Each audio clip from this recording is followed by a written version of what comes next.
الله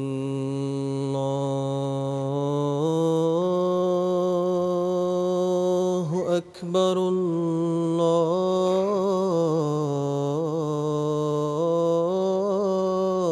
الله أكبر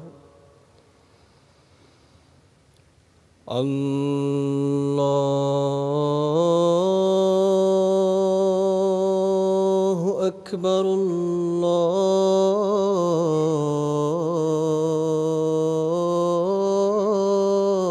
الله أكبر أشهد أن لا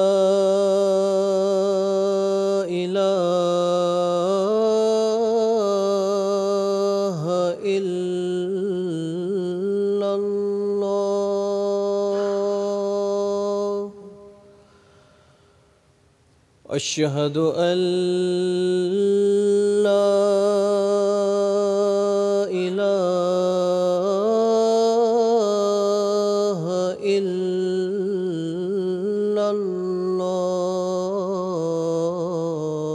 الله أشهد أن محمدًا رسول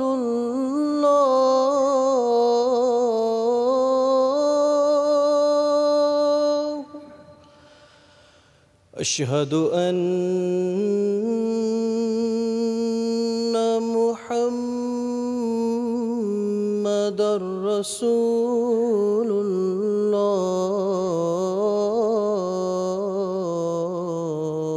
الله حي على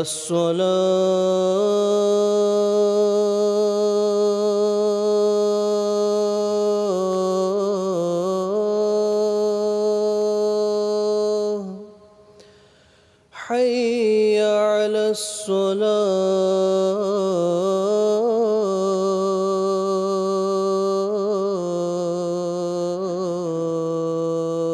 الصلاة حي على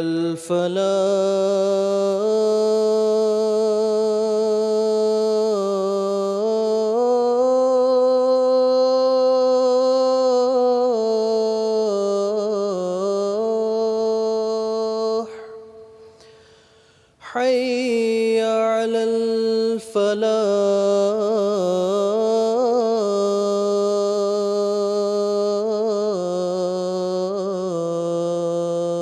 الفلاح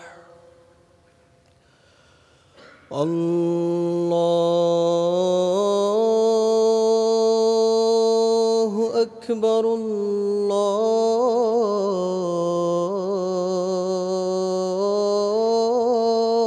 الله أكبر لا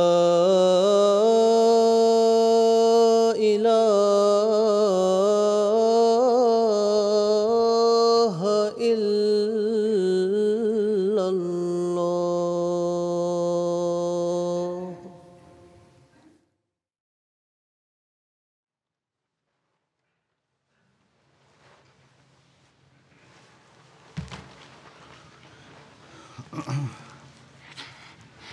السلام عليكم ورحمة الله.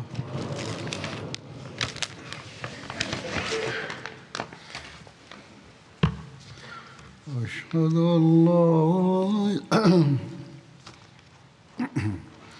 أشهد أن لا إله إلا الله وحده لا شريك له وأشهد أن محمدًا عبده ورسوله أما بعد فأعوذ بالله من الشيطان الرجيم بسم الله الرحمن الرحيم الحمد لله رب العالمين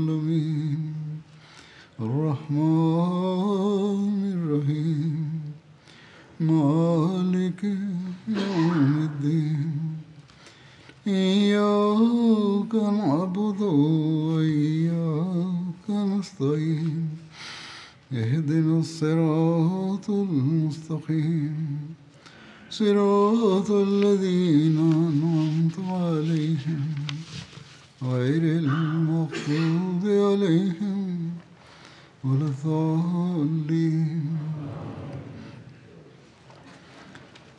گزشتہ خطبے میں نے ایک مسلمان کا ایک شخص کے سلام کہنے کے باوجود اسے قتل کرنے کا ذکر کیا تھا، اور اس حوالے سے سورہ نساء کی آیت 95 بھی پڑھی تھی، جس میں یہ ذکر ہے کہ اگر تمہیں کوئی سلام کہے تو یہ نہ کہو کہ تم مومن نہیں ہو. اس کی مزید تفصیل وہاں بیان نہیں ہوئی تھی. تفصیل میں یہی ہے، میں ضمن ذکر بھی کیا تھا کہ حضرت صلی اللہ علیہ وسلم نے سے روکا، لیکن یہ بھی ذکر ہے کہ آپ نے انتہائی غصے کا اظہار کیا اور اپنے سے اسے دور کر دیا، بلکہ بعض روایات میں ہے کہ اس کے خلاف دعا کی. بہرحال آپ کو کافی رنج تھا اس کا، کیونکہ اس مقتول کے قصاص کا معاملہ لواحقین کی طرف سے غزوہ حنین کے بعد حضرت صلی اللہ علیہ وسلم کی خدمت پیش ہوا تھا، اس لیے اس کی تفصیل اس موقع پر بیان ہوگی انشاءاللہ. بہرحال حضرت صلی اللہ علیہ وسلم نے اسے بڑا گھناؤنا جرم قرار دیا تھا. کاش کہ آج کل کے ملا ہیں پاکستان میں نام نہاد لوگ، دین کے ٹھیکیدار، انہیں بھی سمجھا آ جائے اور احمدیوں پہ جو ظلم کر رہے ہیں اس سے وہ باز آئیں تاکہ اللہ تعالیٰ کی پکڑ سے بچیں. بہرحال اب اسی حوالے سے جو ذکر ہو رہے ہیں غزوات کے، غزوہ فتح مکہ کا ذکر کروں گا جو 8 ہجری میں ہوا تھا. اس غزوے کو فتح عظیم بھی کہتے ہیں. یہ غزوہ رمضان 8 ہجری میں ہوا، جیسا کہ میں نے کہا. یہ وہ عظیم الشان فتح ہے جس کی بشارت اللہ تعالیٰ نے پہلے سے دے دی تھی، اور اس کے نتیجے میں جوک در جوک لوگ اسلام میں داخل ہوئے.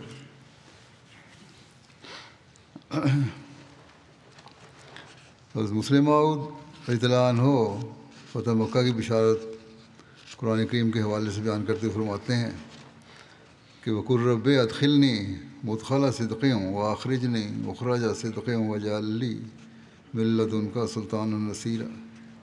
یعنی تو کہہ دے میرے رب مجھے اس شہر یعنی مکے میں نیک طور پر داخل کیجیے، یعنی ہجرت کے بعد فتح اور غلبہ دے کر، اور اس شہر سے خیریت سے ہی نکالیو یعنی ہجرت کے وقت، اور خود اپنے پاس سے مجھے غلبہ اور مدد کے سامان بھیجائیو. یہ وہ آیت ہے جو ہجرت سے پہلے سورہ بنی اسرائیل میں آپ پر نازل ہوئی تھی، اور جس میں ہجرت اور پھر فتح مکہ کی خبر دی گئی تھی.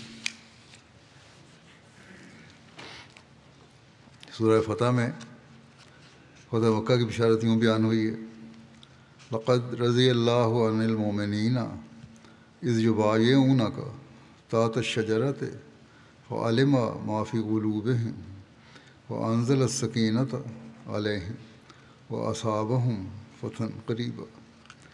یقیناً اللہ مومنوں سے راضی ہو گیا جب وہ درخت کے نیچے تیری بیعت کر رہے تھے. وہ جانتا ہے جو ان کے دلوں میں تھا، بس اس نے ان پر سکینت اتاری اور ایک فتح عطا کی. حقیقت تو یہ ہے کہ جس روز حضرت صلی اللہ علیہ وسلم نے مکے سے ہجرت کی، اللہ تعالیٰ نے اسی دن آپ صلی اللہ علیہ وسلم کو یہ بشارت دے دی تھی کہ تو غم نہ کر، ایک دن میں واپس تجھے اس جگہ لے کر آؤں گا۔ چنانچہ ہجرت کے دوران یہ آیت نازل ہونے کا بھی ذکر ملتا ہے، ان الذی فرض علیک القرآن لرادک الی معاد۔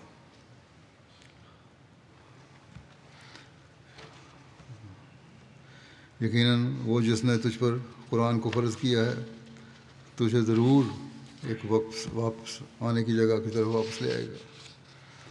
امام فخر الدین رازی اس آیت کی تفسیر میں بیان کرتے ہیں کہ اس آیت میں معاد واپس آنے کی جگہ سے مراد مکہ ہے، اور اس کی وجہ یہ ہے کہ اس سے مراد فتح کے دن حضرت صلی اللہ علیہ وسلم کو مکہ کی طرف واپس آنا ہے۔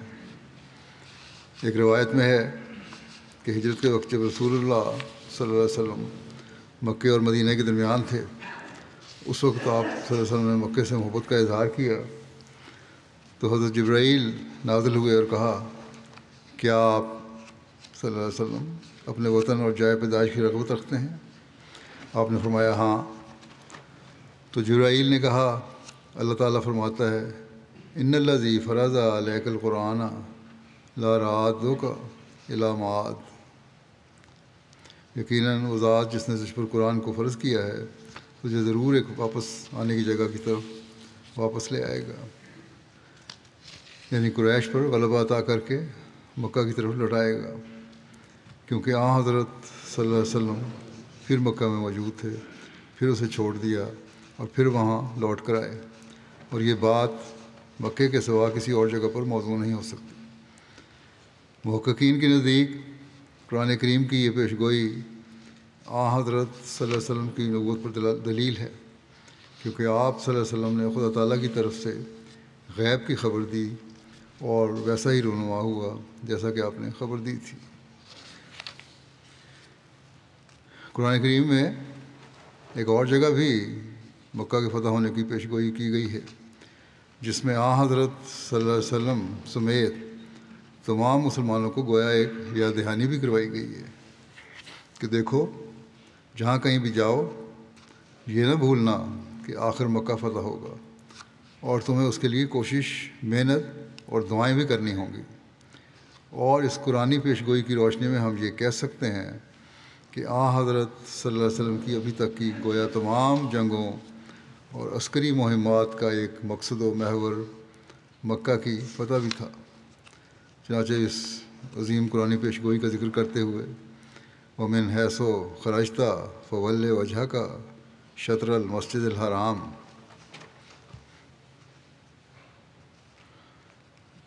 سورہ بقرہ کی آیت ہے۔ حضرت مسلم موعود اس کی تفسیر میں بیان کرتے ہیں کہ وَمِنْ حَیْثُ خَرَجْتَ کے معنی مفسرین نے یہ کیے ہیں کہ تم جہاں کہیں بھی ہو ہر حالت میں اپنا قبلہ مسجد حرام کو ہی رکھو، اور اس کی وجہ یہ بتاتے ہیں کہ پہلے حکم سے یہ خیال پیدا ہو سکتا تھا کہ شاید یہ قبلہ صرف مدینہ والوں کے لیے ہی ہو، باقی لوگوں کے لیے نہ ہو، اس لیے خدا تعالیٰ نے فرما دیا کہ تم جہاں کہیں سے بھی نکلو اپنے منہ مسجد حرام کی طرف پھیر دو۔ آپ فرماتے ہیں لیکن حقیقت یہ ہے کہ خواہ اس آیت میں محمد رسول اللہ صلی اللہ علیہ وسلم کو خطاب کیا گیا ہو، خواہ تمام مسلمانوں کو، اس کے معنی قبلہ کی طرف منہ کرنے کے ہو ہی نہیں سکتے۔ اول تو اس لیے کہ وہ نمازیں جو کسی شہر یا گاؤں میں رہتے ہوئے ادا کی جاتی ہیں شہر سے نکلتے وقت کی نمازوں سے بالعموم زیادہ ہوتی ہیں۔ ایسی صورت میں حکم وہ دینا چاہیے تھا جس کا زیادہ نمازوں پر اطلاق ہوتا، نہ کہ ایسا حکم دیا جاتا جس پر عمل کرنے کا امکان سفر کی حالت میں بہت ہی کم ہوتا ہے۔ مثلاً ہو سکتا ہے کہ کوئی شخص شہر سے 10 بجے صبح نکلے، یا عصر اور مغرب کے درمیان نکلے، یا آدھی رات کے وقت نکلے، اور یہ سارے کے سارے اوقات ایسے ہیں جن میں نماز کا کوئی سوال پیدا ہی نہیں ہوتا۔ ان حالات میں وَمِنْ حَیْثُ خَرَجْتَ فَوَلِّ وَجْهَكَ شَطْرَ الْمَسْجِدِ الْحَرَامِ کا حکم بے معنی بن جاتا ہے۔ کیونکہ کسی شہر سے نکلتے وقت شاذ ہی نماز کا موقع ہوتا ہے۔ بالعموم یا تو انسان اس وقت نماز ادا کر چکا ہوتا ہے، یا اگر ادا کرنی ہوتی ہے تو کچھ دیر کے بعد بھی وہ نماز پڑھ سکتا ہے۔ بہرحال خروج کے ساتھ نماز کا تعلق نہیں۔ پھر ان معنوں کو اس صورت میں بھی درست تسلیم کیا جا سکتا تھا جب کوئی نماز خروج کے وقت سے بھی خاص طور پر تعلق رکھتی، لیکن سب لوگ جانتے ہیں کہ کوئی نماز خروج کے وقت سے تعلق نہیں رکھتی۔ ایسی صورت میں اس آیت کو بارادہ سفر گھر سے نکلنے پر چسپاں کرنا کسی طرح درست نہیں ہو سکتا۔ مزید دلیل اس بات کی کہ من حیث و خرجتہ سے مراد نماز میں قبلہ کی طرف منہ کرنا نہیں، کیونکہ سفر کی حالت میں تو بعض دفعہ جہت کا سوال بھی اٹھ جاتا ہے، اور جدھر منہ ہو ادھر ہی نماز ہو جاتی ہے۔ مثلا جب انسان سواری سے اتر نہ سکے تو قرآن کریم اور رسول کریم صلی اللہ علیہ وسلم کے عمل سے یہی ثابت ہے کہ اس وقت اس کا جدھر منہ ہو جائے ادھر ہی نماز جائز ہے۔ سفر میں اگر نماز پڑھ رہا ہے تو جدھر منہ ہے ادھر نماز جائے، چاہے قبلہ کی طرف منہ ہو یا کسی اور طرف۔ اس وقت جہت کا کوئی سوال پیدا نہیں ہوتا۔ مشرق، مغرب، شمال، جنوب سب ایک جیسے ہوتے ہیں، صرف قلبی توجہ خانہ کعبہ کی طرف ہونی ضروری ہے۔ نماز پڑھتے ہوئے صرف یہ خیال ہو کہ میرا توجہ خانہ کعبہ کی طرف ہے۔ آج کل جب انسان ریل گاڑی میں بیٹھا ہوتا ہے تو اس وقت بھی جہت کی کوئی تخصیص نہیں ہوتی، کیونکہ گاڑی کبھی شمال کی طرف، کبھی جنوب کی طرف، کبھی مشرق کی طرف اور کبھی مغرب کی طرف مڑتی اور چکر کھاتی رہتی ہے۔ اسی طرح جہازوں کے سفر میں جو لمبے سفر ہیں وہ بھی دیکھتے ہیں ہم۔ لیکن اس کے باوجود جو شخص اس میں بیٹھا نماز پڑھ رہا ہوتا ہے اس کی نماز میں کوئی خلل واقع نہیں ہوتا۔ اگر مفسرین کے معنوں کو درست سمجھا جائے تو اس حکم پر نہ سوار عمل کر سکتا ہے اور نہ ریل گاڑی پر بیٹھنے والا عمل کر سکتا ہے۔ بس جب خروج میں جہت کی تخصیص بھی قائم نہیں رہتی تو پھر اس آیت سے یہ مراد لینا کہ جہاں کہیں سے بھی تم نکلو خانہ کعبہ کی طرف منہ کر کے نماز پڑھو کیسے درست ہو سکتا ہے؟ پھر یہ معنی اس لیے بھی درست نہیں کہ اس آیت کے لفظی معنی یہ بنتے ہیں کہ تم جہاں سے بھی نکلو اپنے منہ مسجد حرام کی طرف کر لو، یا جہاں سے بھی تو نکلے تو اپنا منہ مسجد حرام کی طرف کر لے۔ اب یہ تو ہر ایک شخص سمجھ سکتا ہے کہ چلتے وقت نماز نہیں پڑھی جا سکتی، بلکہ نماز ٹھہر کر ہی پڑھی جا سکتی ہے۔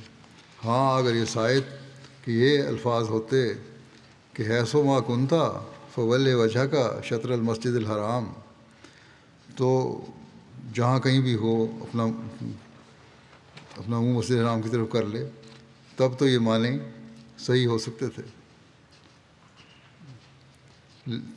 تو جہاں کہیں بھی ہو اپنا منہ مسجد حرام کی طرف کر لے، تب تو یہ معنی صحیح ہو سکتے تھے۔ لیکن یہاں تو یہ فرمایا گیا ہے کہ من حیث و خرجتہ فول وجہ کا شطر المسجد الحرام، یعنی اے محمد رسول اللہ صلی اللہ علیہ وسلم یا اے مسلمانوں جہاں سے بھی تم نکلو اپنے منہ مسجد حرام کی طرف کر لو۔ اب یہ صاف بات ہے کہ نماز نکلتے وقت نہیں پڑھی جاتی، بلکہ کسی جگہ ہوتے ہوئے نماز پڑھی جاتی ہے۔ بس معلوم ہوا کہ یہاں نماز پڑھنے کے معنی کرنا کسی صورت میں بھی درست نہیں۔ مفسرین کہتے ہیں کہ اگر نماز اور خروج کا تعلق تسلیم نہ کیا جائے تو پھر تکرار لازم آتی ہے، حالانکہ یہ بھی غلط ہے۔ انہیں قرآن مجید میں تکرار صرف اس لیے نظر آتا ہے کہ وہ قرآن کریم کے صحیح مطالب اور مضامین کے باہمی ربط کو نہیں سمجھ سکے۔ انہیں جہاں بھی کوئی اعتراض نظر آتا ہے فوراً ناسخ و منسوخ کی بحث شروع کر دیتے ہیں، اور ایک آیت کو ناسخ اور دوسری کو منسوخ قرار دے کر اعتراض سے چھٹکارا حاصل کر لیتے ہیں۔ حالانکہ قرآن کریم کے جو حقائق حضرت مسیح موعود علیہ السلام نے دنیا کو بتائے ہیں، اگر ان کو مد نظر رکھا جائے تو نہ قرآن کریم میں کوئی تکرار نظر آ سکتا ہے اور نہ کسی آیت کو منسوخ قرار دینا پڑتا ہے۔ اصل بات یہ ہے کہ رسول کریم صلی اللہ علیہ وسلم کو جب مکہ مکرمہ سے نکالا گیا اس وقت دشمنان اسلام کو یہ اعتراض کرنے کا موقع ملا کہ جب آپ دعائے ابراہیمی کے موعود تھے اور خانہ کعبہ کے ساتھ آپ کا تعلق تھا تو آپ کو مکے سے کیوں نکالا گیا؟ جب آپ کو مکے سے نکال دیا گیا ہے تو آپ دعائے ابراہیم کی کس طرح مصداق ہو سکتے ہیں؟ سوال یہ ہے۔ اس اعتراض کے جواب میں اللہ تعالیٰ فرماتا ہے کہ من حیث و خرجتا فول وجہ کا شطر المسجد الحرام، اے محمد رسول اللہ صلی اللہ علیہ وسلم، تمہارا مکے سے یہ نکلنا عارضی ہے۔ ہم تم سے یہ وعدہ کرتے ہیں کہ ہم دوبارہ تمہیں یہ موقع دیں گے اور تم مکے پر قابض ہو جاؤ گے۔ لیکن جہاں اللہ تعالیٰ کے مومن بندوں سے یہ وعدے ہوتے ہیں، وہاں وہ ان سے یہ بھی امید کرتا ہے کہ وہ اس وعدے کو پورا کرنے کی کوشش کریں گے۔ یہ نہیں کہ خدا ان سے وعدہ کرے اور وہ ہاتھ پر ہاتھ رکھ کر بیٹھ جائیں اور وہ اس وعدے کو پورا کرنے کی کوشش نہ کریں اور یہ سمجھ لیں کہ جب خدا تعالیٰ نے وعدہ کیا ہے تو وہ اسے خود پورا کرے، ہمیں اس کے پورا کرنے کی کیا ضرورت ہے، یہ سوچنے لگ جائیں لوگ۔ حضرت موسیٰ علیہ السلام کی قوم کے ساتھ اللہ تعالیٰ نے وعدہ کیا تھا کہ اسے کنعان کا ملک دیا جائے گا۔ حضرت موسیٰ علیہ السلام اپنی قوم کو ساتھ لے کر چل پڑے۔ جب وہ ملک سامنے آ گیا تو آپ نے اپنی قوم سے کہا جاؤ اور لڑائی کر کے اس ملک پر قبضہ کر لو۔ حضرت موسیٰ علیہ السلام کی قوم نے غلطی سے یہ خیال کر لیا کہ خدا تعالیٰ نے یہ ملک ہمیں دینے کا وعدہ کیا ہے، اس لیے وہ خود ہی اس وعدے کو پورا کرے گا اور یہ ملک ہمارے قبضے میں دے دے گا۔ ہم نے اگر اس ملک کو فتح کیا تو پھر وعدے کا کیا فائدہ ہوا؟ وعدہ تو خدا نے کیا ہے، اس لیے وہ اسے خود پورا کرے، ہمیں اس کے لیے کسی قسم کی کوشش کی ضرورت نہیں۔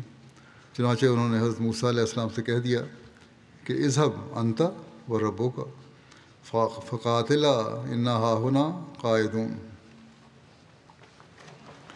اے موسیٰ، تو ہم سے کہا کرتا تھا کہ یہ ملک خدا تعالیٰ تمہیں دے دے گا، اب تمام ذمہ داری تجھ پر ہے یا تیرے خدا پر۔ ہم نے اگر ملک فتح کیا تو پھر تیرے اور تیرے خدا کے وعدوں کا کیا فائدہ ہے؟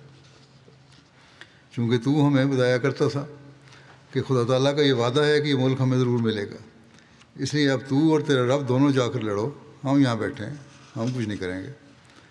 جب تم ملک فتح کر کے ہمیں دے دو گے تو ہم اس میں داخل ہو جائیں گے۔ اب بظاہر ان کا کہنا درست معلوم ہوتا ہے کہ اگر کوئی شخص کسی سے کہے کہ میں تمہیں فلاں چیز دوں گا اور وہ اس سے آ کر وہ چیز مانگے اور وہ آگے سے کہہ دے کہ جاؤ بازار سے خرید لو، تو سارے لوگ یہی کہیں گے کہ اگر اس نے وہ چیز بازار سے ہی خریدنی تھی تو پھر اس کے ساتھ وعدہ کرنے کی کیا ضرورت تھی؟ پس بظاہر یہ بات معقول نظر آتی ہے، لیکن الہی سلسلوں میں یہ اول درجے کی غیر معقول بات ہے۔ چنانچہ خدا تعالیٰ نے بنی اسرائیل کی تعریف نہیں کی، اس نے یہ نہیں کہا کہ تمہیں لڑنے کی ضرورت نہیں، یہ ہمارے ذمہ ہے کہ ہم یہ ملک لے کر تمہیں دیں، بلکہ اللہ تعالیٰ نے فرمایا تم نے ہماری حد تک کی ہے، اس لیے تمہیں اس ملک سے محروم کیا جاتا ہے، جاؤ 40 سال تک جنگلوں میں بھٹکتے پھرو، تم اس ملک کے وارث نہیں بن سکتے، تمہاری نئی نسل اس ملک کی وارث ہوگی، کیونکہ تم نے ہماری حد تک کی ہے۔ تم دیکھو یہ چیز انسانی لحاظ سے درست اور معقول کہلا سکتی ہے، لیکن الہی سلسلے کے لحاظ سے نہایت ہی غیر معقول ہے اور انسان کو عذاب کا مستحق بنا دیتی ہے۔ اس کی وجہ یہ ہے کہ جب کوئی انسان وعدہ کرتا ہے تو اسے تغیرات سماوی اور تغیرات ارضی پر اختیار نہیں ہوتا، یعنی آسمانی اور زمینی تغیرات جو ہیں ان پہ اختیار نہیں ہوتا، اس لیے جب وہ وعدہ کرتا ہے تو ایسی چیز کا کرتا ہے جو اس کے اختیار میں ہوتی ہے۔ لیکن خدا تعالیٰ کی طرف سے جو وعدہ ہوگا اس کا یہ مطلب ہوگا کہ اگرچہ اس چیز کا حصول تمہارے لیے ناممکن ہے، مگر یہ تمہیں ہماری مدد سے حاصل ہو جائے گی۔ وہ قوم جو فرعون کی سینکڑوں سال تک غلام رہی، اس کے لیے اینٹیں بناتی رہی، لکڑیاں کاٹتی رہی اور ذلیل سے ذلیل کام کرتی رہی، وہ اتنے بڑے عظیم الشان ملک پر جس پر عاد قوم حکمران تھی کیسے قبضہ کر سکتی تھی؟ اسے یہ ملک مل جانا آسان نہیں تھا، لیکن خدا نے کہا کہ گویا ملک حاصل کرنا تمہیں ناممکن نظر آتا ہے، لیکن ہم یہ وعدہ کرتے ہیں کہ ہم یہ ملک تمہیں دیں گے اور تم یہ ملک ہماری مدد سے حاصل کر لو گے۔ بس خدا تعالیٰ کے وعدے کے یہ معنی نہیں ہوا کرتے کہ چونکہ اس نے وعدہ کر دیا اس لیے بندے کو کوشش کرنے کی ضرورت نہیں ہے، بلکہ اس کا مطلب یہ ہوتا ہے کہ جب تم اس چیز کو حاصل کرنے کے لیے تدبیر اختیار کرو گے تو خدا تعالیٰ تمہاری مدد کرے گا اور تم کامیاب ہو جاؤ گے۔ گویا اللہ تعالیٰ کے وعدے اور رنگ کے ہوتے ہیں اور بندے کے وعدے اور رنگ کے ہوتے ہیں۔ خدا تعالیٰ کے وہ وعدے جن میں تدبیر شامل ہوتی ہے، بندے کو ان میں دخل دینا پڑتا ہے اور ان کو پورا کرنے کے لیے کوشش کرنی پڑتی ہے۔ اگر بندہ ان میں دخل نہیں دے گا اور ان کو پورا کرنے کی کوشش نہیں کرے گا تو وہ سزا کا مستحق ہوگا، لیکن بندے کے وعدے میں یہ نہیں ہوتا۔ بندہ یہ نہیں کہہ سکتا کہ میں تمہارے لیے خدا کی تقدیر بدل دوں گا، کیونکہ وہ اس کے اختیار میں نہیں ہوتی۔ اگر وہ ایسا کہے گا تو ہم اس سے پوچھیں گے کہ تم تقدیر کو بدلنے والے کون ہوتے ہو؟ اللہ تعالیٰ کہتا ہے، لیکن خدا تعالیٰ یہ کہہ سکتا ہے کہ اگر تم ایسا کرو گے تو میں تمہاری مدد کروں گا، اگر تدبیر کرو گے میرے حکم کے مطابق، اور اپنی تقدیر کو بدل دوں گا، کیونکہ تقدیر ایسی چیز ہے جو اس کے قبضہ میں ہے اور وہ جب چاہے اسے بدل سکتا ہے۔ جب رسول کریم صلی اللہ علیہ وسلم کو فتح مکہ کا وعدہ دیا گیا تو ساتھ ہی مسلمانوں کو یہ کہا گیا کہ اے مسلمانوں، تم موسیٰ کی قوم کی طرح یہ نہ سمجھ لینا کہ خدا نے مکہ دے دینے کا وعدہ کیا ہے، وہ خود اسے پورا کرے گا۔ ہمیں اس کے لیے تدبیر کرنے کی ضرورت نہیں، بلکہ تمہیں بھی اس کے پورا کرنے کی کوشش کرنی پڑے گی۔ خدائی وعدے کے یہ معنی ہیں کہ تم کمزور ہو، اگر تم کمزور نہ ہوتے تو تم مکے کو چھوڑ کر کیوں آتے؟ مکے کو چھوڑنے کے معنی ہی یہ تھے کہ تم کمزور ہو اور تمہارا دشمن مضبوط ہے اور طاقتور ہے، لیکن خدا تعالیٰ طاقت دے گا اور تم دشمن سے مکہ چھین لو گے۔ پس ومن حیث خرجت فول وجہ کا شطر المسجد الحرام کے معنی یہ ہوئے کہ تم جہاں سے بھی نکلو یا جس جگہ سے بھی نکلو، تمہارا مقصد یہ ہونا چاہیے کہ ہم نے مکہ فتح کرنا ہے۔ پھر خروج کے معنی لشکر کشی کے بھی ہوتے ہیں۔ اس صورت میں آیت کے یہ معنی ہوں گے کہ تم جہاں بھی لشکر کشی کرو، کسی جگہ بھی لڑائی کے لیے جاؤ، چاہے تم مشرق کی طرف نکلو یا جنوب کی طرف نکلو، مغرب کی طرف نکلو یا شمال کی طرف نکلو، تمہارا مقصد یہ ہونا چاہیے کہ تمہارا یہ خروج فتح مکہ کی بنیاد قائم کرنے والا ہو۔ مثلا تم اگر جنوب کی طرف دشمن پر حملہ کرنا چاہو، لیکن تمہیں معلوم ہو جائے کہ اس ملک کے مغرب کی طرف اس کے دوست موجود ہیں اور اس کے متعلق یہ شبہ ہے کہ وہ کہیں پیچھے سے حملہ نہ کر دیں، اور تم پہلے مغرب کی طرف حملہ کر کے ان کو صاف کر لو، تو اس کے یہ معنی یہ ہوں گے کہ یہ مغرب کی طرف حملہ اصل میں جنوب کے حملے کا پیش خیمہ ہے۔ اسی طرح اگر اس قوم کے ساتھی شمال میں بستے ہوں اور پہلے تم ان پر حملہ کرو تو تمہارا یہ حملہ اصل میں جنوب پر ہی ہوگا، کیونکہ اصل مقصد تمہارا جنوب کے دشمنوں پر حملہ کرنا ہوگا۔ اسی اصل کے طرف اشارہ کرتے ہوئے اللہ تعالیٰ فرماتا ہے کہ اے مسلمانوں، تم کسی قوم، کسی ملک اور کسی علاقے پر چڑھائی کرو، تمہارا رخ مکے کی طرف ہونا چاہیے، کیونکہ اللہ تعالیٰ اس کو تمہارے ہاتھوں پر فتح کرنا چاہتا ہے۔ چنانچہ جب حضرت صلی اللہ علیہ وسلم کے غزوات پر ہم نظر ڈالتے ہیں تو ہمیں معلوم ہوتا ہے کہ ان میں یہ رنگ نمایاں طور پر پایا جاتا ہے، اور آپ کی سب لڑائیوں کا مقصد اعلیٰ فتح مکہ ہی تھا۔ جس جنگ میں آپ یہ مقصد فوت ہوتا دیکھتے یا جس قوم کے متعلق آپ محسوس فرماتے کہ اس سے جنگ کرنے کے نتیجہ میں فتح مکہ میں تاخیر ہو جائے گی، وہاں باوجود اکسائے جانے کے آپ خاموشی اور چشم پوشی اختیار فرماتے۔ چنانچہ کئی قومیں حضرت صلی اللہ علیہ وسلم کے مقابلے کے لیے اٹھیں اور انہوں نے چھیڑ چھاڑ بھی کی، مگر آپ ہمیشہ اغماس سے کام لیتے رہے۔ لیکن جب کوئی ایسی قوم کھڑی ہوئی جس کو شکست دینے سے فتح مکہ ہو سکتی تھی تو اس کے ساتھ آپ نے ضرور جنگ کی۔ اگر تمام اسلامی غزوات پر نظر دوڑائی جائے تو معلوم ہوگا کہ وہ اپنے اندر ایک حکیمانہ رنگ رکھتی تھیں۔ بالخصوص فتح مکہ سے پہلے جس قدر جنگیں ہوئیں، ان سب کا مقصد صرف یہی تھا کہ فتح مکہ کا راستہ صاف کیا جائے۔ اگر اس آیت کے یہ معنی ہوتے کہ تم جہاں سے بھی نکلو قبلہ کی طرف نہ منہ کرو، تو جیسا کہ بتایا جا چکا ہے من حیث و خرجتا کے الفاظ اس آیت میں نہ ہوتے، بلکہ ان الفاظ کی بجائے یہ الفاظ ہوتے کہ تم جہاں کہیں ہو قبلہ کی طرف اپنا منہ رکھ لو۔ قبلہ کی طرف منہ کرنے کے لیے جہاں کہیں کے الفاظ ہونے چاہیے تھے، نہ یہ کہ تم جہاں سے بھی نکلو قبلہ کی طرف اپنا منہ پھیر دو، کیونکہ لوگ کہیں سے نکلتے وقت نمازیں نہیں پڑھا کرتے، نکلتے وقت تو لوگ چلا کرتے تھے۔ بس اس آیت کا نمازوں کی ادائیگی کے ساتھ کوئی تعلق نہیں، بلکہ اس آیت کا صرف یہ مطلب ہے کہ تم جہاں سے بھی نکلو، چاہے تم اس مقام سے نکلو جس کا منہ مشرق کی طرف ہو، چاہے اس مقام سے نکلو جس کا منہ مغرب کی طرف ہو، چاہے اس مقام سے نکلو جس کا منہ شمال کی طرف ہو، چاہے اس مقام سے نکلو جس کا منہ جنوب کی طرف ہو، بہرحال تمہارا منہ مکے کی طرف ہونا چاہیے، یعنی تمہاری توجہ اور تمہارا خیال اور تمہارا ذہن صرف اسی بات کی طرف رہنا چاہیے کہ تم نے مکہ فتح کرنا ہے اور وہاں اسلام کو قائم کر کے سارے عرب کو زیر اثر لانا ہے۔ وجوہن کے معنی توجہات کے بھی ہوتے ہیں، بس اس کے معنی یہ ہیں کہ تمہارا ایک ہی مقصد ہونا چاہیے کہ تم نے خانہ کعبہ کو فتح کر کے اسے اسلام کا مرکز بنانا ہے، کیونکہ جب تک مکہ میں اسلام پھیل نہیں جاتا، جب تک مکہ مسلمانوں کے ماتحت نہیں آ جاتا، اس وقت تک باقی تمام عرب مسلمان نہیں ہو سکتا۔ یہ پروگرام تھا جو مسلمانوں کا مقرر کیا گیا، اور اس میں کوئی شبہ نہیں کہ یہ پروگرام ان کی طاقت سے بہت بالا تھا۔ بے شک عرب کی حکومت کوئی منظم حکومت نہ تھی، مگر وہ طائف الملوکی بھی وہاں طائف الملوکی بھی نہیں تھی، مختلف بادشاہ اس کے ساتھ تعلق رکھتے اور معاہدات وغیرہ کرتے تھے۔ اسی طرح مکہ کو پوری طرح منظم نہ ہو، مگر بہرحال وہ ایک ایسے ملک کا دارالحکومت تھا جس کی آبادی 15-20 لاکھ تھی۔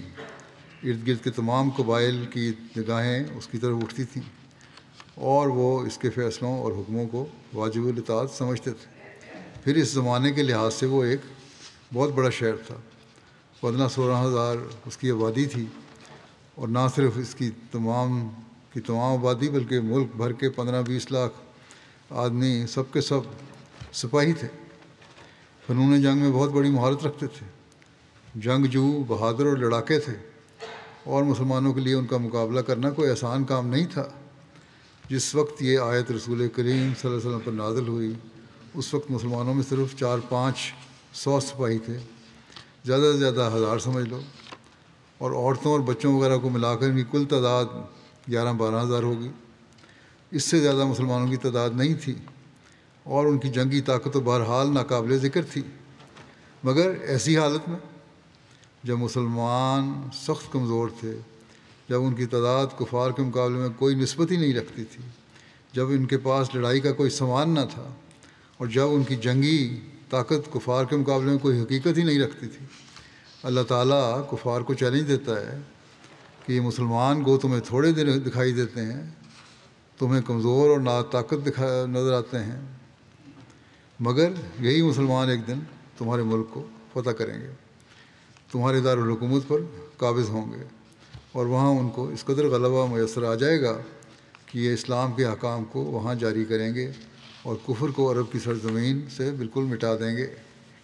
یہ دعویٰ مسلمانوں کی حالت کے لحاظ سے ایک مجنونانہ دعویٰ تھا، اور پھر یہ دعویٰ ایسا تھا جو کسی خاص علاقے سے مخصوص نہیں تھا، بلکہ اس دعوے کا اثر وسیع سے وسیع تر تھا، کیونکہ نہ صرف اس میں مکہ کو فتح کرنے کی پیشگوئی کی گئی تھی، نہ صرف عرب پر غالب آ جانے کا اعلان کیا گیا تھا، بلکہ عیسائیت کو بھی چیلنج دیا گیا تھا، یہودیت کو بھی چیلنج دیا گیا تھا، مجوسیت کو بھی چیلنج دیا گیا تھا، اور بڑے زور سے یہ اعلان کیا گیا تھا کہ ان تمام مذاہب کو شکست دے کر اسلام ساری دنیا پر غالب آ جائے گا۔ یہ دعویٰ ایک مجنونانہ دعویٰ تھا۔ اسی وجہ سے کفار رسول کریم صلی اللہ علیہ وسلم کو نعوذ باللہ پاگل کہا کرتے تھے، اور صحابہ کو بھی وہ پاگل سمجھتے تھے، کیونکہ وہ ایک ایسا دعویٰ کر رہے تھے جس کے پورا ہونے کے اس مادی دنیا میں انہیں کوئی اسباب نظر نہیں آتے تھے، لیکن حقیقت یہ ہے کہ جب تک غیر معمولی کاموں کے لیے ہر انسان کے اندر وہ حالت پیدا نہ ہو جائے جسے بعض حالتوں میں طب میں مونومینیا کہا جاتا ہے، یعنی صرف اور صرف ایک چیز کی طرف توجہ کرنا، جب تک وہ اور تمام مقاصد کو بھول نہ جائے، جب تک اس کے اندر ہر وقت ایک خلش اور بےتابی نہ پائی جائے، اور جب تک غیر معمولی کاموں کے لیے اس کے اندر جنون کا سا رنگ پیدا نہ ہو جائے، اس وقت تک ان کاموں میں کبھی کامیابی نہیں ہو سکتی۔ اسی کی طرف قرآن کریم نے اس آیت میں توجہ دلائی ہے کہ تم باقی تمام مقاصد کو بھول جاؤ اور صرف اس مقصد کو اپنے سامنے رکھو کہ ہم نے مکہ کو اسلام کے لیے فتح کرنا ہے۔ جب تک یہ مرکز اور یہ قلعہ تمہیں حاصل نہیں ہوگا، سارے عرب اور پھر ساری دنیا پر تمہیں غلبہ میسر نہیں آ سکے گا۔ یہاں یہ سوال پیدا ہوتا ہے کہ اللہ تعالیٰ نے یہ کیوں کہا کہ تم جس جگہ سے بھی نکلو اپنی توجہ مسجد حرام کی طرف رکھو، تو یہ کیوں نہیں کہا کہ تم جس طرف بھی حملہ کرو اپنی توجہ مسجد حرام کی طرف رکھو؟ اس کا جواب یہ ہے کہ خروج کے وقت ہی یہ فیصلہ کیا جاتا ہے کہ ہمارا اس حملے سے کیا مقصد ہے۔ یہ نہیں ہوتا کہ انسان لڑائی تو پہلے شروع کر دے اور اس کا مقصد بعد میں سوچے، بس چونکہ یہاں فتح مکہ کے مقصد کو سامنے رکھنے کی طرف توجہ دلانا مقصود تھا، اس لیے فرمایا کہ تم نکلتے وقت یہ دیکھ لیا کرو کہ ہماری اس جنگ کا اثر فتح مکہ پر کیا پڑے گا۔ اگر وہ جنگ فتح مکہ میں ممد نہ ہو تو اسے چھوڑ دو، مگر اس سے یہ نہیں سمجھنا چاہیے کہ اسلام اپنے پیراؤں کو جارحانہ جنگ کی اجازت دیتا ہے، کیونکہ تاریخ سے ثابت ہے کہ ان آیات کے نزول سے پہلے ہی کفار سے جنگیں شروع ہو چکی تھیں۔ یہ امر بھی یاد رکھنا چاہیے کہ من حیث و خرجتہ میں صرف حضرت صلی اللہ علیہ وسلم کو مخاطب فرمایا گیا ہے، اور اس کی وجہ یہ ہے کہ رسول کریم صلی اللہ علیہ وسلم کے بعد اس رنگ میں فتح مکہ کی ضرورت باقی نہیں رہنی تھی، کیونکہ آپ کے بعد مکے پر کوئی حملہ نہیں ہونا تھا، بلکہ اس نے کامل طور پر مسلمانوں کے قبضے میں ہی رہنا تھا۔ گویا اس میں آئندہ کے لیے یہ پیش گوئی کر دی کہ مکہ مکرمہ کی دوبارہ جسمانی فتح نہیں ہوگی، کیونکہ مکے کی عظمت قائم کرنے والی ایک فعال جماعت پیدا کر دی جائے گی اور وہ ہمیشہ مسلمانوں ہی کے قبضہ میں رہے گا۔ یہ تفسیر اور تمہید اس لیے ضروری تھی کہ جو آئندہ آگے ذکر آنا ہے فتح مکہ کے واقعات کا، اس میں بھی اس بیک گراؤنڈ سے، اس پس منظر سے سمجھنے میں آسانی ہوگی۔ باقی انشاءاللہ آئندہ بیان کروں گا۔ اس وقت میں ایک شہید کا بھی ذکر کروں گا اور ان کا جنازہ بھی پڑھاؤں گا نماز کے بعد، جو مکرم ڈاکٹر شیخ محمد محمود صاحب ہیں، سرگودا کے تھے، ابن شیخ مبشر احمد صاحب دہلوی۔ ان کو مولانا احمدیت نے 16 مئی کو فائرنگ کر کے شہید کر دیا تھا۔ انا للہ و انا الیہ راجعون۔ وقوعہ کے روز تفصیلات میں لکھا ہے کہ ڈاکٹر صاحب نماز جمعہ کی ادائیگی کے بعد اپنی فیملی کے ہمراہ فاطمہ اسپتال سرگودا، جہاں وہ پریکٹس کرتے تھے، پہنچے۔ ہسپتال میں داخل ہو کر مین استقبالیہ سے گزرتے ہوئے ایمرجنسی کے سامنے کوریڈور میں پہنچ کر اپنے کمرے کی طرف جا رہے تھے کہ وہاں پہلے سے موجود ایک نامعلوم شخص جو آپ کے پیچھے پیچھے آیا، اس نے شاپنگ بیگ سے پستول نکال کر پشت سے فائرنگ کر دی۔ انہیں 2 گولیاں لگیں جو آر پار ہو گئیں۔ فوری طور پر سول ہسپتال لے جایا گیا، لیکن زخموں کی تاب نہ لاتے ہوئے مکرم ڈاکٹر صاحب شہید ہو گئے۔ انا للہ و انا الیہ راجعون۔ وقوعہ کے بعد حملہ آور اسلحہ لہراتے ہوئے اپنے ہسپتال کے باہر کھڑے اپنے ساتھی کے ہمراہ موٹر سائیکل پر فرار ہو گیا۔ شہادت کے وقت مرحوم کی عمر 59 سال تھی۔ شہید مرحوم کے خاندان میں احمدیت کا نفوذ ان کے پردادا مکرم بابو اعجاز حسین صاحب کے بھائی حضرت سرفراز حسین صاحب دہلوی رضی اللہ عنہ کے ذریعے سے ہوا تھا، جنہوں نے حضرت مسیح علیہ السلام کی بیعت کر کے احمدیت میں شمولیت کی سعادت پائی تھی۔ بعد میں شہید مرحوم کے پردادا مکرم بابو اعجاز حسین صاحب دہلوی نے اپنے بھائی کی وساطت سے بیعت کر لی۔ شہید مرحوم کے پردادا بابو اعجاز حسین صاحب اور دادا مکرم بابو نذیر احمد صاحب دونوں کو یکے بعد دیگرے بحیثیت امیر جماعت احمدیہ دہلی خدمت کی توفیق ملی۔ شہید مرحوم نے FCC کالج لاہور سے FSC کیا، پھر راولپنڈی میڈیکل کالج میں داخلہ لیا اور وہاں سے MBBS کی ڈگری حاصل کی 1990 میں، اور MBBS کے بعد پنجاب پبلک سروس کمیشن کے امتحان پاس کیا۔ 4 سال سروسز ہسپتال اور جناح ہسپتال لاہور میں جاب کیا۔ 1998 میں Royal college of physician UK کی ممبرشپ اور 2021 میں فیلوشپ کا اعزاز ملا ان کو یہاں سے۔ شہید مرحوم 2001 میں سرگودا شفٹ ہوئے۔ سرگودا شفٹ ہونے کے پس منظر میں انسانیت کی خدمت کا پہلو نمایاں تھا۔ آپ ضلع سرگودا کے پہلے ماہر امراض جگر و معدہ تھے۔ سرگودا میں ایک پرائیویٹ ہسپتال کو جوائن کر لیا، جس کا مالک ڈاکٹر صاحب سے بڑے اچھے تعلقات تھے، لیکن اس کی سیاسی بیک گراؤنڈ تھی۔ 2018 میں قومی اسمبلی کے انتخاب میں اس نے حصہ لینا تھا، سیاسی آدمی تھا۔ اس کو مولویوں نے دھمکیاں دی کہ ہم یہ کر دیں گے وہ کر دیں گے، تو اس نے ڈاکٹر صاحب کو کہا کہ آپ ہسپتال چھوڑ دیں، میرا لیے مجبوری ہے، اب میرے ساتھ آپ کام نہیں کر سکتے۔ بہرحال ڈاکٹر صاحب نے وہاں سے چھوڑ دیا۔ پھر انہوں نے دوسرا ہسپتال جوائن کر لیا۔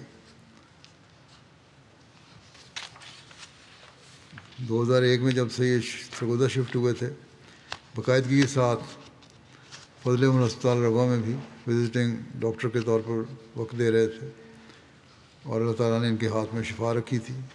کثیر تعداد میں مریض فیضیاب ہو رہے تھے ان سے۔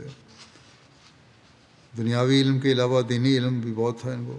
قرآن کریم کی تفسیر، تذکرہ، روحانی خزائن سمیت دیگر جماعتی کتب اور اختلافی امور پر مشتمل کتب کا وسیع مطالعہ تھا۔ شہید مرحوم کو بحیثیت نائب امیر ضلع سرگودا بھی خدمت کی توفیق ملی۔ میڈیکل ایسوسیشن کے قیام کے بعد سے اس کے ممبر تھے، اور 2024 سے میں یہ نائب صدر ایسوسیشن کے مقرر ہوئے، اور سرگودا چیپٹر کے صدر بھی تھے یہ۔ گزشتہ 3 سال سے ان کو کینسر کی تکلیف بھی تھی، اس کے باوجود ہمیشہ اپنی بیماری پر دوسروں کی بیماری کو ترجیح دی اور ہر وقت خدمت کے لیے تیار رہتے تھے۔ مریضوں سے ہمدردی، محبت اور ضرورت مندوں کا فری علاج نمایاں وصف تھا۔ ضرورت مند مریضوں کو فری علاج کے علاوہ واپسی کے لیے کرایہ بھی دے دیتے تھے، بلکہ بعض ٹیسٹ مفت کراتے تھے اور اس کے پیسے دیتے تھے۔ جیسا کہ ذکر ہوا ہے، ضلع سرگودا کے پہلے ماہر امراض جگر و معدہ تھے۔ مالی لحاظ سے کمزور بچوں کی شادیوں پر پردہ پوشی کرتے ہوئے بڑی نمایاں ان کی مدد کیا کرتے تھے۔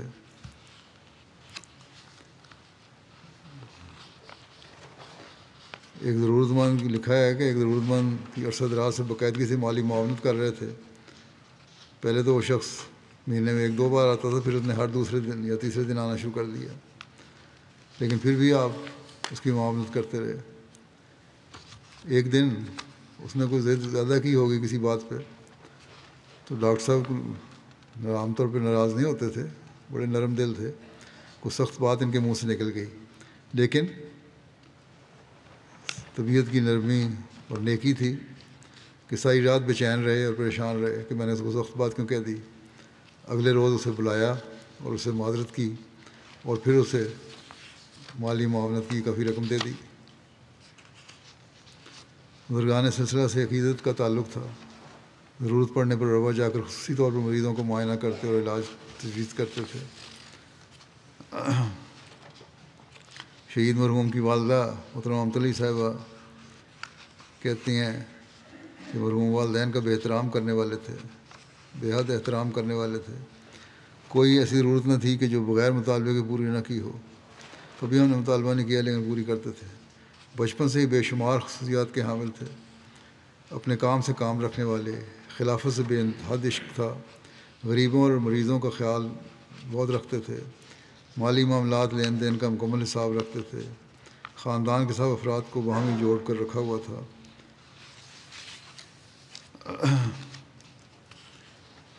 اہلیہ ان کی ہیں اور نور صاحبہ کہتی ہیں نظام جماعت سے جوڑنے کی ہمیشہ بچوں کو تلقین کرتے، خلافت سے والہانہ عقیدت تھی، اور خطبات باقاعدہ سنتے تھے اور پوائنٹس اپنی ڈائری میں نوٹ کیا کرتے تھے۔ بہت کم لوگ ایسے ہیں جس طرح کریں، بلکہ ہم باقی نے زندگی بھی نہیں کرتے ایسی، خود بات کے پوائنٹس نوٹ کرتے تھے تاکہ کام آئیں۔ چندہ جات کی ادائیگی بھی مثالی تھی۔ بوقت شہادت ان کا چندہ وسیع 2025 کا تمام صاف تھا۔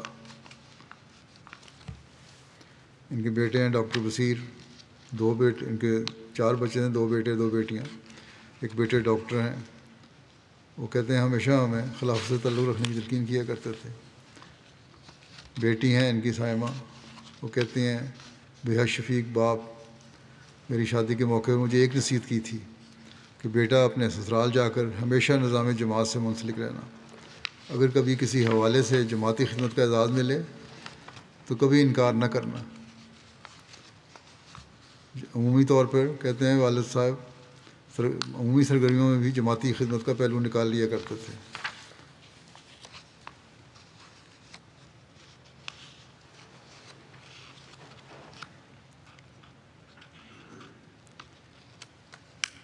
ایک بہو ہیں ان کی، کہتی ہیں کہ توکل اللہ پر بہت زور دیتے تھے۔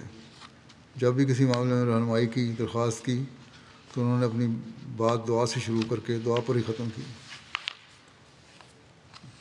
ان کی ہمشیرہ ہیں، وہ کہتی ہیں کہ جماعت کی مخالفانہ سرگرمیوں کے حوالے سے بہت پریشان تھے۔ راتوں کو اٹھ کر نفل پڑھنا اور تہجد روز کا معمول تھا۔ امیر ضلع سرگودا خالد محمود صاحب کہتے ہیں کہ غریبوں کے مسیحا اور عظیم انسان تھے، نافع و ناس ہونے کے علاوہ عاجزی اور انکساری کا بس نمایاں تھا۔ اکثر غریب مریضوں کو فیس واپس کر دیا کرتے تھے۔ جماعتی قربانی کا وصف بھی نمایاں تھا۔ چندہ جات کی وعدہ جات کے مطابق ادائیگی کے علاوہ اضافی چندے کے حوالے سے بھی خصوصی معاملت کیا کرتے تھے۔ عہدیداران جماعت کا بہت احترام کرتے تھے۔ مربی سلسلہ ہیں وہاں سرگودا کے، کہتے ہیں زبیر صاحب کہ ہمارا انتہائی محبوب، انسانیت کا خادم، رحم و شفقت کا پیکر، لاکھوں افراد کا مسیحا، خلافت کا شدائی، مجسم فرشتہ انسان اب سے جدا ہو گیا۔ شہید مرحوم درویش انسان تھے، زندگی کا ہر پہلو مثالی تھا۔ جب بھی کوئی عہدیدار یا وقف زندگی کے پاس جاتا تو کرسی سے اٹھ کر کھڑے ہو جاتے اور رخصت کے وقت بھی دروازے پر چھوڑ کے آتے۔ کہتے ہیں جب ان کو توجہ اس طرف کرائی کہ حالات خراب ہیں، اپنے ساتھ کوئی سیکورٹی گارڈ رکھیں یا خود خادم رکھا کریں تاکہ کوئی احتیاط کے تقاضے پورے ہوں۔ اس پر ڈاکٹر صاحب نے ہمیشہ یہی جواب دیا کہ میں کوئی گارڈ یا خادم اپنے ساتھ سیکورٹی کے لیے رکھ تو لوں، مگر یہ برداشت نہیں کر سکتا کہ خدا نہ خواستہ کوئی مجھے مارنے آئے تو میری وجہ سے کسی دوسرے کی جان نہ چلی جائے۔ مخالفین نے حالانکہ ان کے خلاف اشتہار بھی تقسیم کیے تھے ضلع بھر میں کہ قابل ان کا کہ ان کو قتل کیا جائے اور یہ سزا یہ ہے اور وہ ہے، لیکن اس کے باوجود کبھی انہوں نے پرواہ نہیں کی۔ اور جو لسٹ بنوائی تھی مخالفین نے احمدیوں کی، اس میں ڈاکٹر صاحب کا نام، احمدی ڈاکٹروں کی ڈاکٹر صاحب کا نام سر فہرست تھا کہ جن کو ٹارگٹ کرنا تھا مولویوں نے۔ بلکہ ایک مولوی اکرم طوفانی ہے وہاں، اس نے تو ان کے واجب القتل ہونے کا فتویٰ دیا ہوا تھا اور پھر اس فتوے کو تقسیم بھی کیا تھا، لیکن حکومت نے کوئی قدم نہیں اٹھایا۔ فاطمہ اسپتال جو کرسچن اسپتال ہے، اس کے ایڈمنسٹریٹر ہیں جو پادری بھی ہیں، وہ کہتے ہیں کہ انسانیت کا خادم ایک انسان ہم سے جدا ہو گیا، ہمارے دل شدت غم سے نڈھال ہیں۔ بلکہ موصوف یہ عیسائی جو ہیں ہسپتال کا ایڈمنسٹریشن جو ہے، ایڈمنسٹریٹر اور ان کے ساتھ عملہ، انتظامی عملہ، یہ دیگر ساتھیوں کے ہمراہ روا بھی آئے تھے جنازے پہ مرحوم کے۔ سوشل اور پرنٹ میڈیا نے بھی اس کو کور کیا ڈاکٹر صاحب کی شہادت کو۔ ایک اسسٹنٹ کمشنر ہیں اپنی پوسٹ میں لکھا، لیکن لکھ ہی سکتے ہیں لوگ اور کچھ کر نہیں سکتے، کوئی ضرورت نہیں ہے مولوی کے سامنے کھڑے ہونے کی، ایسے خلاف فیصلہ دینے کی۔ لیکن بہرحال یہ بھی ان کی ضرورت ہے کہ عورت ہونے کے باوجود انہوں نے اپنی پوسٹ میں لکھا ہے کہ شیخ محمود غریبوں کے مسیح سے کم نہ تھے، بہترین میڈیکل اسپیشلسٹ تھے۔ بعض دفعہ تو مہنگے ٹیسٹ بھی غریبوں کو فری کر دیا کرتے تھے۔ ضلع بھر میں شاید ہی کوئی گھرانہ ہو جنہوں نے ڈاکٹر صاحب سے علاج نہ کروایا ہو۔ یہ غیرت جماعت ہیں لیکن تعریف کر رہی ہیں، کہتی ہیں کہ اکثر فری علاج کرتے تھے، اور یہ بہت بڑا کام ہے۔ مجھے اس کا اس لیے بھی ادراک ہے کیونکہ میں خود بھی ڈاکٹر ہوں۔ ڈاکٹر صاحب کہیں اور بھی کسی ملک میں بھی جاتے تو بہت پیسے کما سکتے تھے اور عشائش کی زندگی گزار سکتے تھے، مگر انہوں نے یہاں سرگودا میں انسانیت کی خدمت کو ترجیح دی۔ کہتی ہیں کہ آج پہلی دفعہ کسی انسان کے جانے پر آنسوؤں سے روئی ہوں، جیسے میرا کوئی ذاتی رشتہ نہ تھا، صرف انسانیت کا رشتہ تھا۔ بہت احسان تھے اس شخص کے اللہ کے بندوں پر۔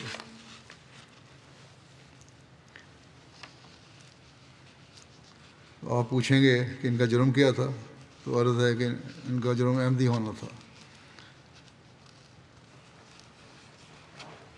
ایک اور ہیں ڈاکٹر، انہوں نے لکھا کہ ڈاکٹر صاحب سرگودا کے پہلے ERCP کرنے والے میڈیکل اسپیشلسٹ تھے۔ اتنے قابل اور سینئر ہونے کے باوجود آج بھی سرگودا میں سب سے کم ریٹ پر پروسیجر کرتے تھے۔ عقیدہ مختلف ہونے کی بنا پر قتل کر دیا گیا۔ کیا اس ملک میں کوئی قانون ہے؟ ایک نجی چینل کے اینکر صحافی نے لکھا کہ انتہائی دکھ اور قابل مذمت درندگی کے اس فعل پر میرے پاس مذمت کے الفاظ نہیں ہیں۔ ایک صحافی نے لکھا، اب بہت ہو چکا، پاکستان کو بچانے کے لیے انتہا پسندوں کے گروپس اور تنظیموں کو روکنا ہوگا۔ بنیادی انسانی حقوق اور احمدیوں کے خلاف اس نوعیت کی سرگرمیوں کو روکنے کے لیے انتہا پسند تنظیموں کو بین کرنا ضروری ہے۔ لیکن نام نہاد مذہبی ٹھیکیداروں کا خوف اس قدر ہے کہ حکومت بھی بے بس ہے، قانون نافذ کرنے والے ادارے بھی بے بس ہیں، اور عدالتیں بھی بے بس ہیں، تاکہ اللہ تعالیٰ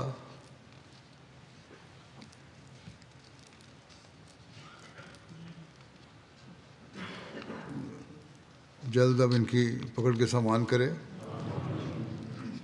اور ملک کو بچانے کے لیے ضروری ہے کہ ان سے اب چھٹکارا حاصل کیا جائے، کیونکہ ان نام نہاد مذہبی لوگوں کے جو حقیقت میں دہشت گرد ہیں، مذہب کے نام پر دہشت گردی کر رہے ہیں، یہ لوگ تو ملک کو تباہ کرنے پر تلے ہوئے ہیں، اور ہر جگہ ہر ایک جو ان کے خلاف ہے اس پر حملہ کرتے ہیں۔ بہرحال ہماری فریادیں تو اللہ تعالیٰ کے آگے ہیں، اور اس کی طرف اس کا حق ہمیں پورا ادا کرنے کی کوشش کرنی چاہیے۔ اللہ تعالیٰ شہید مرحوم کے درجات بلند فرمائے، ان کے لواحقین کو صبر اور حوصلہ عطا فرمائے، ان کی عمر ہیں، بڑی عمر کی والدہ ہیں ان کے غم کو بھی ہلکا کرے، ان کی بیوی اور ان کے بچے، اللہ تعالیٰ سب کو اپنی حفظ و امان میں رکھے۔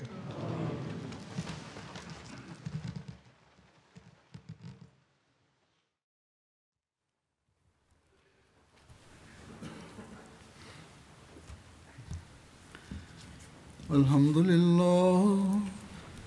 لله نحمده ونستعينه ونستغفره ونؤمن به ونتوكل عليه ونعوذ بالله من شرور أنفسنا ومن سيئات أعمالنا من يهده الله فلا مضل له ومن يضلله فلا هادي له ونشهد أن لا إله إلا الله ونشهد أن محمدا عبده ورسوله عباد الله رحمكم الله إن الله يأمر بالعدل والإحسان وإيتاء ذي القربى وينهى عن الفحشاء